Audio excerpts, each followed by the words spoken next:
ना कभी फटेंगे, ना चिपचिपे होंगे और ना कभी पानी छोड़ेंगे। एकदम भरे भरे, खस्ता करारे, फूले फूले पराठे ढाबा स्टाइल में। मेरी सीक्रेट टिप से आपको मिनटों में घर में मिलेंगे। गोभी के पराठे तो हम सर्दियों में सबके घर में खाए जाते हैं, पर ढाबा में जैसे हम खाने जाते हैं तो वहाँ पे भरे भरे फूले फूले पराठे और उनका टेस्ट भी एकदम से अलग होता है। तो उसी तरह से आज हम आपको 2 तरह से पराठे बनाना सिखाएंगे, जो कि चाहे बैचलर हो और या बिगनर आसानी से घर में बना सकता है। तो आइए मेरे साथ, आप भी बनाइए एकदम से भरे भरे फूले फूले पराठे। तो हमने ले ली है गोभी। गोभी के हमने 2 छोटे छोटे फूल ले लिए हैं और इनको अगर हम ग्राम में नापेंगे तो ये 450 ग्राम के करीब है। और ये इस तरीके से मैंने इनका डंठल अलग कर दिया है। सारे इसको जो बीच में सफ़ेद पार्ट है उसको भी मुझे अच्छे से निकाल देना है। और इस तरह से मुझे सारे फ्लावर्स को तोड़ के रख लेना है और इसको इस तरह से देखते जाना है कहीं कीड़े तो नहीं है इसमें, क्योंकि कभी कभी हमारी गोभी में कीड़े भी होते हैं। देखिए हमने निकाल दिया है और इस तरह से हमें इसका भी निकाल देना है सफ़ेद पार्ट। और हमने इसको तोड़ के रख लिया है जल्दी से। इस तरह से हम चलते जाएंगे आगे। और हमने पानी लिया है गुनगुना, जिससे कि हमारी गोभी में कीड़े अगर होंगे तो वो निकल भी जाएंगे और जो डस्ट वगैरह रहती है ना वो भी अच्छे से क्लीन हो जाएगी। तो इस तरह से मैंने गोभी को निकाल लिया है और इस तरह से मैं प्लेट में रख लिया। फिर हम इसको जालीदार डलिया लेंगे, उसमें हमें डाल देंगे। सबसे ज़रूरी टिप्स कि हमारी गोभी गीली नहीं होनी चाहिए, उसको हमें सुखा लेना चाहिए 10 से 15 मिनट तक। नहीं आप सुखा पाते, आपके पास टाइम नहीं है, तो आप ऐसा कीजिए, साफ़ कपड़े से उसको पोंछ लीजिए। फिर हमने इसको ग्रेटर में छोटे छोटे टुकड़ों में डाल दिया। अगर हम घिसेंगे तो हमें काफ़ी टाइम लग जाएगा, तो इसलिए मैंने इसे ग्रेटर में डाल के अच्छे से चला दिया। और एक ज़रूरी टिप कि हमारी गोभी ना तो मोटी होनी चाहिए ना तो पतली होनी, हमें ज़्यादा बारीक भी गोभी नहीं चाहिए। हमें इस तरह से गोभी चाहिए जो कि उसके हल्के हल्के फूल दिखें। और हमें ज़्यादा बारीक अगर हम कर लेंगे तो उसमें मतलब पानी छूटेगा। अगर हम ज़्यादा मोटी रखेंगे तो हमारा पराठा फट जाएगा। इसको 5 मिनट के लिए रख देना है ढक के, जिससे कि हमारी गोभी में सारा पानी छूट जाएगा। और उसको हम इस तरह से हाथ से निचोड़ लेते हैं। आप चाहें तो किसी साफ़ कपड़े में लेके इसको वैसे भी निचोड़ सकते हैं, पर हमने हाथों से अच्छे से निचोड़ लिया और उसको एक कटोरी में डाल दिया है। और इसको देखिए तोड़ लिया। देखिए हमारी गोभी एकदम से तैयार है। फिर हम आटा लगाते हैं। तो आटे में हमने 2 कटोरी आटा ले लिया है और उसमें हमने 4 बड़े चम्मच बेसन डाल लिया है। आटे के हिसाब से हमें स्वाद अनुसार नमक ले लेना है और हमें 1 चम्मच अजवाइन मसल के इसमें डाल देनी है। अजवाइन मसलने से हमारे अजवाइन में खुशबू अच्छी आती है। और हमने मसल के डाल दिए। अब इसे हमें अच्छे से मिलाने के बाद अच्छे से गूंद लेना है। हमें गुनगुने पानी का यूज करना है और हमारा आटा एकदम सॉफ्ट लगाना है। इसे मसल के हमें लगाना है। ध्यान रखना है आटा हमारा अच्छे सॉफ्ट हो और हमें एकदम से ज़्यादा पानी नहीं डालना है, थोड़ा थोड़ा पानी डालना है। इस तरह से आटे को हमें अच्छे से मसल के गूंदना है। और जब हमारा आटा तैयार हो जाएगा तो हम इसे में तेल लगा के और अच्छे से इसको ढक के रख देंगे। तो इस तरह से हमें मसल लेना है आटे को, जिससे कि हमारी किनारियाँ फटे नहीं। फिर हमें आटे को ढक के 10 मिनट के लिए छोड़ देना है। उसके बाद हमने हरा धनिया कट कर लिया, 3-4 हरी मिर्ची और 1 इंच अदरक का टुकड़ा कट कर लिया है। और फिर हमने गोभी में दरदरी कुटी हुई लाल मिर्च 1 चम्मच डाल दी है। उसके बाद आधा चम्मच से कम हमने लाल मिर्ची पाउडर डाल दिया है। आधा चम्मच से कम हमने हल्दी पाउडर डाल दिया है। उसके बाद हमें 1/4 चम्मच हमें हींग डाल देनी है। हींग हमारे पाचन के लिए बहुत ही अच्छी होती है, इसलिए आप हींग का यूज ज़रूर करें। हींग बहुत ही हमारे लिए हेल्दी है। तो हमने अब इसको मिला लिया है। मिलाने के बाद हमें इसे अच्छे से मिलाना है, जिससे कि कहीं पे भी रह ना जाए। अब हम चलते हैं गैस की तरफ। तो हमने अब ले लिया है पैन में हमने डाल लिया है 1 चम्मच के करीब तेल को हमें अच्छे से गर्म कर देना है। गर्म करने में आधा चम्मच जीरा और आधा चम्मच अजवाइन डाल देनी है। अजवाइन भी हमें बहुत ही ज़रूरी है, अजवाइन हमारी हेल्थ के लिए बहुत अच्छी है। फिर हमने 1/4 चम्मच हींग इसमें भी डाली है। देखिए आप इन चीज़ों का ध्यान रखना।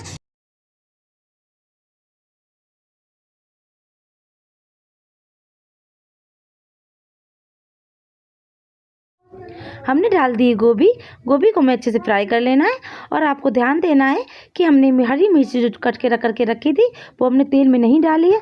अगर आपको तीखा पराठा नहीं चाहिए तो आपको तेल में डाल देना है। अगर आपको तीखा पराठा चाहिए तो आप इसे बाद में डाल दें, जिससे कि हमारी हरी मिर्च सॉफ्ट हो सकती है और हो जाए। इसी तरह से अब हमने हरा धनिया डाल देंगे। तो इसी तरह से हमारी हरा धनिया और हरी मिर्च सॉफ्ट हो जाएगी। और इस तरह से हमें चलाते रहना 6-7 मिनट तक। तो इसमें अब नमी नहीं रह गई है। फिर हम इसी टाइम पे इसमें नमक डाल देते हैं, जिससे कि जो भी नमी होगी वो भी इसी तरह से हमें चलाते चलाते हमारी गैस पे अब ख़त्म हो जाएगी। इस तरह से हमने इसमें डाल दिया है गरम मसाला। तो अब हमने इसे ऐसे अच्छे से मिला लिया है सबको, जो भी नमी है इसको ख़त्म कर लेना है। 2-3 मिनट तक हमें और चलाना है। इस तरह से आप भी चलाते रहिए। ये सारे ढाबा के सीक्रेट हैं, इन चीज़ों को आप फॉलो कीजिए, आपका एकदम से पराठा टेस्टी बन के तैयार होगा। आपको यकीन नहीं होगा कि आप ये घर में बनाए या ढाबे में आप खा रहे हैं। तो हमने इसको कटोरी में निकाल लिया है। इसी को धुल के हमने चटनी की तरफ चलते हैं। तो हमने उसी पैन में ले लिया है तेल। तेल को हमने अच्छे से गर्म किया, फिर उसमें हमने डाल दिए टमाटर। अब देखा हमने कि हमारे पास टमाटर तो एक ही है और अब हम चटनी कैसे बनाएं। तो हमारे दिमाग में आया कि हम एक यूनिक चटनी बना के देखते हैं, अगर अच्छी लगेगी तो आपके साथ शेयर करेंगे। तो हमने उसमें डाल दिया एक बड़ा प्याज, और प्याज का जो भाग होता है ना ऊपर से पीला पीला, वो मैंने निकाल दिया। वो हमारी हेल्थ के लिए बहुत ही बेकार होता है, उससे हमें बहुत ही नुकसान होते हैं, तो वो ना डालें। फिर हमने डाल दिया, इसमें से चला दिया है। फिर हमने इसमें डाल दिया है बहुत सारा लहसुन। तो ये हमने एक अपनी तरफ से चटनी को तैयार किया है और ये बहुत ही टेस्टी बनी थी, सच मानिए। सारी चटनी को उसने फैल कर दिया था। फिर हमने इसमें 2-3 टुकड़े अदरक के डाल दिए हैं और इसको अच्छे से भून लिया मैंने 2-3 मिनट तक। उसके बाद हम इसमें डालेंगे थोड़ा सा नमक, और नमक को ऐड करने के बाद हम अच्छे से इसमें चला लेंगे। फिर हमने इसमें थोड़ा सा, हमारी मम्मी ने एक सीक्रेट नमक मिर्च तैयार किया था, वो हमने डाला इसमें। वो बहुत टेस्टी, आप चाहेंगे तो मैं उसकी भी रेसिपी शेयर कर दूंगी। फिर हमने इसमें डाल दिया हरी मिर्च, और हरी मिर्च डालने के बाद हम चला दिया। तो हमने नमक इसमें पहले से ही डाल दिया, जो सीक्रेट नमक है। फिर इसमें स्वाद अनुसार नमक डाल दें। देखिए हमने इसमें पहले भी नमक डाल रखा है, जो सीक्रेट नमक था, इसलिए मैंने थोड़ा कम लिया है। आप अपने हिसाब से ले लीजिए और चला दीजिए। अब हमें इसमें आधा कप के करीब पानी डाल देना है। आप चाहें तो इसको गैस हाई करके भी आप इसको पका सकते हैं, लेकिन हमने मीडियम गैस रखे इसको पकाया था। अब हमने गोभी में अपना चाट मसाला मिला लिया 1 चम्मच, और हमारी गोभी अब ठंडी भी हो चुकी।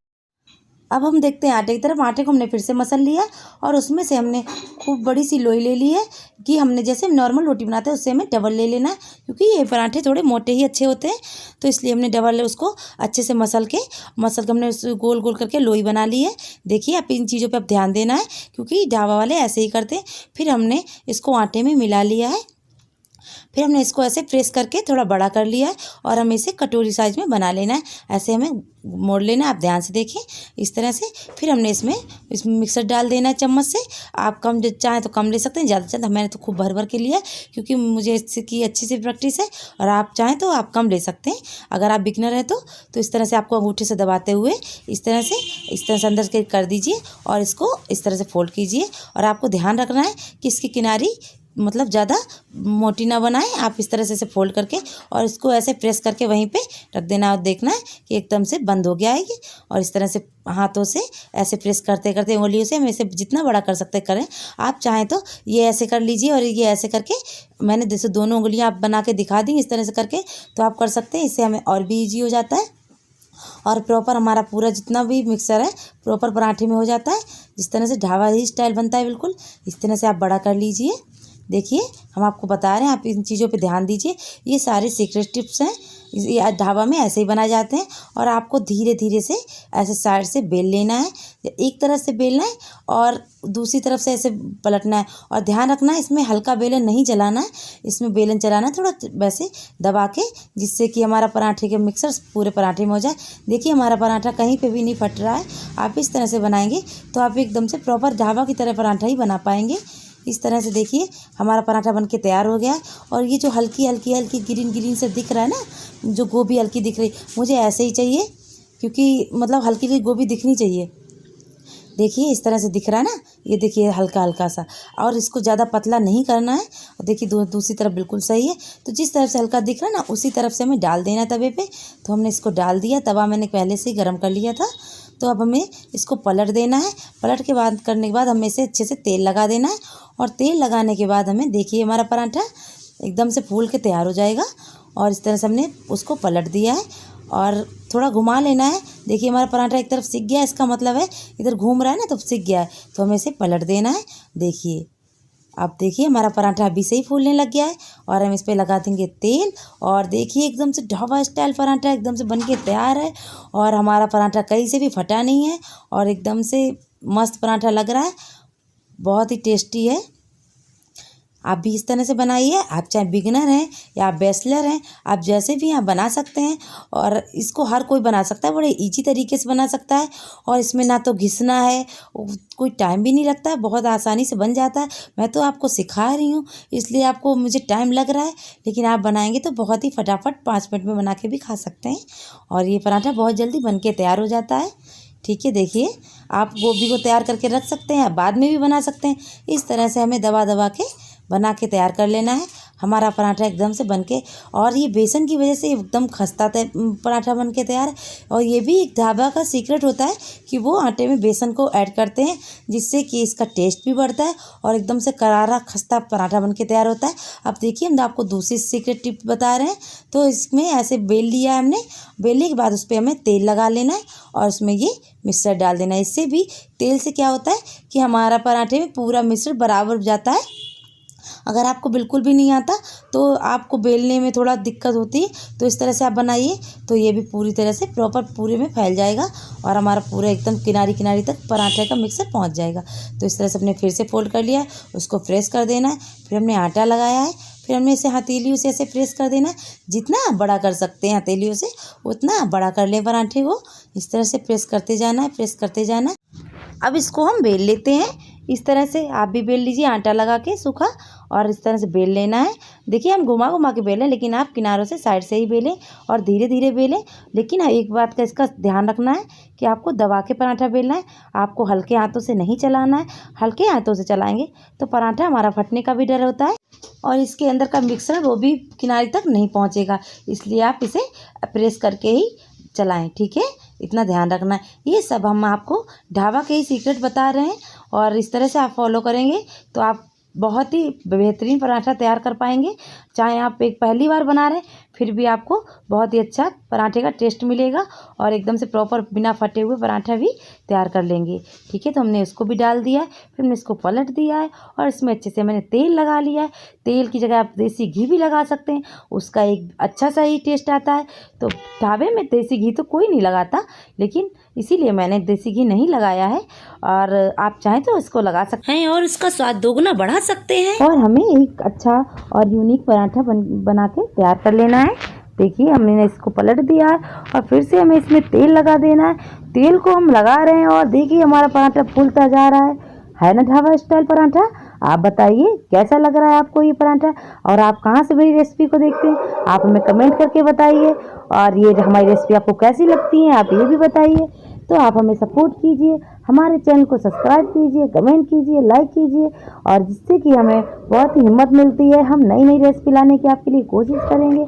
इस तरह से आपको और क्या चाहिए आप उसको कमेंट करके मुझे बताइए। देखिए आपके घर में सब लोग बहुत खुश हो जाएंगे। और साथ में मैंने जो चटनी बनाई है उसका तो भाई बात ही छोड़ो, बहुत ही टेस्टी थी वो। मैंने अपने हस्बैंड से पूछा कि आपको चटनी कैसी लगी, वो बोल रहे थे एक तो एकदम से बहुत ही टेस्टी है, सारी चटनियों को उसने फैल कर दिया है। ऐसी ही चटनी हर रोज़ बनाया करो। तो आप उसे भी बहुत ज़रूर ट्राई कीजिएगा और हमें फीडबैक दीजिएगा कि आपको वो चटनी भी कैसी लगी। तो देखिए इस तरह से मैं एक एक करके पराठे सारे तैयार कर लेती हूँ। एकदम से भरे भरे गुब्बारे जैसे फूल रहे हैं हमारे पराठे और बहुत ही अच्छे लग रहे हैं। इनको हम चाय के साथ, दही के साथ और उस चटनी के साथ, या आपके पास कोई चटनी आपको पसंद हो वो बनाइएगा। अगर आपको ऐसी कोई चटनी आती है जिसकी एकदम सीक्रेट ट्रिप है तो मुझे इससे ज़रूर शेयर कीजिएगा, हमें बहुत ही अच्छा लगेगा। क्योंकि आप तो मेरी फैमिली मेम्बर हो और आप मेरी फैमिली मेम्बर तो बनता है ना कि आप मुझे भी बताओ। जो मुझे आता है मैं आपको बता रही हूँ, आपको जो आता है वो आप मुझे बताइए, तो मैं और लोगों से शेयर करूँगी, जिससे कि हम सभी लोग एक टेस्टी खाना बना के तैयार कर सकते हैं। इसी तरह से एक दूसरे का सपोर्ट कीजिए और आगे बढ़िए।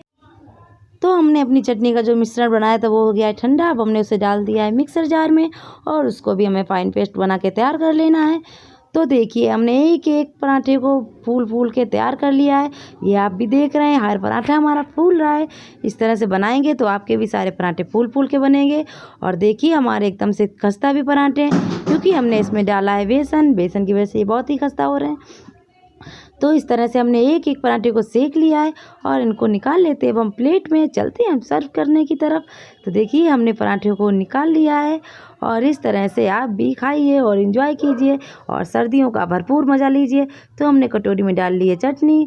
अब हम आपको दिखाते हैं कि ये पराठे हमारे कैसे हैं। तो सच बता रही हूँ, सच में ये जितने देखने में अच्छे हैं वैसे ही खाने में बहुत ही ज़्यादा टेस्टी हैं। तो आप एक बार इनको ज़रूर ट्राई कीजिए।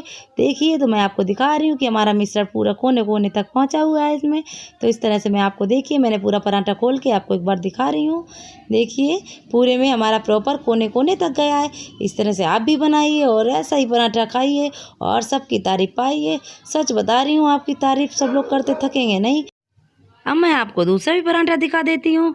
देखिए हमारा ये भी पराठा पूरा प्रॉपर मिक्सर से भरा हुआ है और कोने-कोने तक पहुँचा है। देखिए तीसरा भी दिखा देती हूँ।